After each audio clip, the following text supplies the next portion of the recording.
ખૂબ જ ભાવમાં મહેનત કરી ભલા માણસ, અને એવી મહેનત કરી કે તમારી તાકાતથી અહીંયા પણ આપણે આમ તો અમારે વેવૈયા વડાના પ્રધાનજી કે વેવૈયા નામ લે પણ લેવું તો પડે હો. હા, અને એમ જમાઈ છે અહીંના વડાના અમારે આ બધા બેઠા છે વડાવાળા અમારે ઓણેચા પરિવારના, એમના જમાઈ છે તાળીઓ પાડો.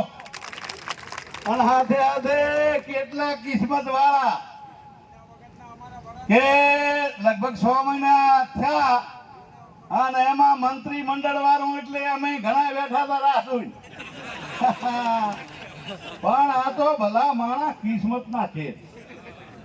એટલે એ ગુજરાત સરકારમાં તમે વિચાર કરો, એ ભારતીય જનતા પાર્ટીએ એમને ગુજરાત સરકારમાં રાજ્ય સરકારમાં એ મંત્રી બનાવ્યા. ભલા માણસ આ કઈ નાની વાત છે? એટલે હું અહીંયા અવારનવાર વડામાં આવું તારે અમારે ચંદુજી ને પ્રતાપજી ને અમારે બધા મોઘાજી ને વાલાજી બધાને કહું કે મહેરબાની કરો તો સારી વાત છે. કારણ કે અત્યારે હોળે કળાએ ખીલેલો ભારતીય જનતા પાર્ટીનો એક કમળ ખીલેલું, અને પણ કે હવે અમે વર્ષોથી આ બધું અમારે હતું, પણ મેં કીધું હવે આ નામ રહ્યો ને આ નામમાં કાણા પડી ગયા છે. હકીકતમાં બુરા એમ નથી, અને દરિયામાં મેલ્યો છે.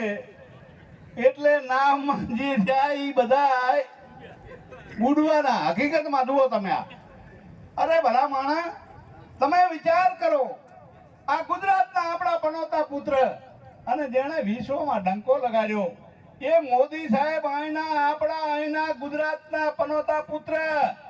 એટલે આપણે બીજું શું જોવાનું હોય? ભલા માણસ આવા માણસ ક્યાંય ગોતવાય ન જવું પડે. એટલે કઈ થોડા ઘણા કોંગ્રેસમાં બચ્યા હોય એને વિનંતી કરું કે આ તો આપણા પોતાના અહીંયા ગુજરાતનો ગૌરવ નહીં પણ આખા વિશ્વમાં જેને ડંકો લગાડ્યો મોદી સાહેબ, એ ખરેખર હું તો એને એ કોઈ શક્તિનો એમનામાં તાકાત છે, શક્તિ તાકાત, અને એવો એક મહામાનવ છે કે જેને દુનિયા દેશ નહીં પણ દુનિયામાં ડંકો લગાડ્યો. આપણે બધા એમના કામની વાત કરું તો અહીંયા વાત કેવા દઉં તો હમણાં મોડું થાય એમ છે કે કેવા કેવા કામ કર્યા એમણે. અને અત્યારે તમે વિચાર કરો, 18 કલાક કામ કરે, 18 કલાક, પણ એમના શરીરમાં ક્યારેય થકાવટ ના આવે. કેમ કે બીજાનું ભલું કરે, પારકાનું ભલું કરે ભલા માણસ, એને કોઈ દી થાક ના લાગે. એટલે મોદી સાહેબ અત્યારે હકીકતમાં બીજાનું ભલું કરે, એટલે 18 કલાક કામ કરે. અને જે આપણા જે સપના હતા જૂના 500 વર્ષ પહેલાની વાત હોય ભલા માણસ કે આપણા રામલલ્લાનું મંદિર ક્યારે બનશે, એ આપણે તમે અમે બધાએ જોયું છે.